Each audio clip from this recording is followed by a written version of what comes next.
Today we are making mandi. It's a combo of meat and rice. It's also the national dish of Yemen. It's very popular throughout the Middle East. It's a wonderful mix of smoky flavored rice and mouth-watering meat. It's traditionally cooked in an underground pit by fire and charcoals, but we are keeping it indoors today, so let's go. First up, marinade.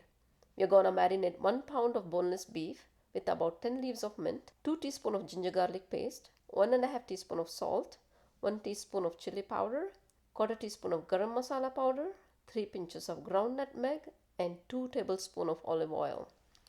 Now let's add all our marinade ingredients to the meat and mix it up well. We'll set it aside and allow our meat to marinate for at least 2 hours at room temperature. If you're going longer, then put it in the fridge. Next, we need 3 cups of washed rice to soak in water for a half hour. We soak our rice because the grains get even longer after they are cooked. After 2 hours of marination, we're gonna get to cooking. For that, we need 1 large yellow onion, 1.5 teaspoon of ginger garlic paste, 1 bay leaf, 1 star anise, 2.5 tablespoon of olive oil, our marinated beef, 5 cups of water for rice, and 3 pieces of charcoal, but don't light them up just yet. We start with heating up our olive oil in a pressure cooker, and while that's heating, we'll quickly slice up our onion. Once the oil has a shimmer, we'll add in our star anise, bay leaf, and onion, and we're gonna fry the onions until they appear to be translucent. Then we add in our marinated beef. We roast it for 5 to 6 minutes, stirring occasionally, and then we pour in all our water. Now we close up the lid and we pressure cook the meat for 2 to 3 minutes or 1 whistle depending on your pressure cooker. Next, we open up the cooker and get all our meat out. Get all those juicy tender pieces out without breaking them. Now we are left with this savory water packed with flavor, and that's what we are gonna cook our rice in. Now let's add in all our rice and give it a light gentle stir. We pressure cook our rice for 3 minutes and then turn the stove off. Let it rest, and then once all the steam is out, we add in our meat.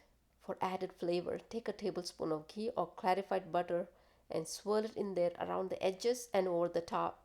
But don't sear it just yet because this is where things get interesting. We're gonna give our dish this wonderful woodsy smoky flavor. We take those 3 pieces of charcoal and put it on the burner. Let it sit until they start glowing bright red. Get them all the way hot. I'm gonna use my forceps to get them into a glass bowl. Now, here's a neat little trick which is gonna work fantastic. Grab a quarter teaspoon of ghee or clarified butter. Watch as I add it to the charcoal. Now see all that smoke? We want all the smoke. So we take our little bowl of coal and immediately set it down inside the pressure cooker and reseal the lid. Now turn the stove back on the lowest setting and let the magic happen. After 3 minutes, our mandi is ready to serve. Look at how juicy and savory that rice is. It's all delicious and jam-packed with flavor, and the hearty chunks of beef are extremely tender and mouth-watering. And everything is infused with this woodsy, smoky flavor from our charcoal burn. Here is our beef mandi. Let's give a try.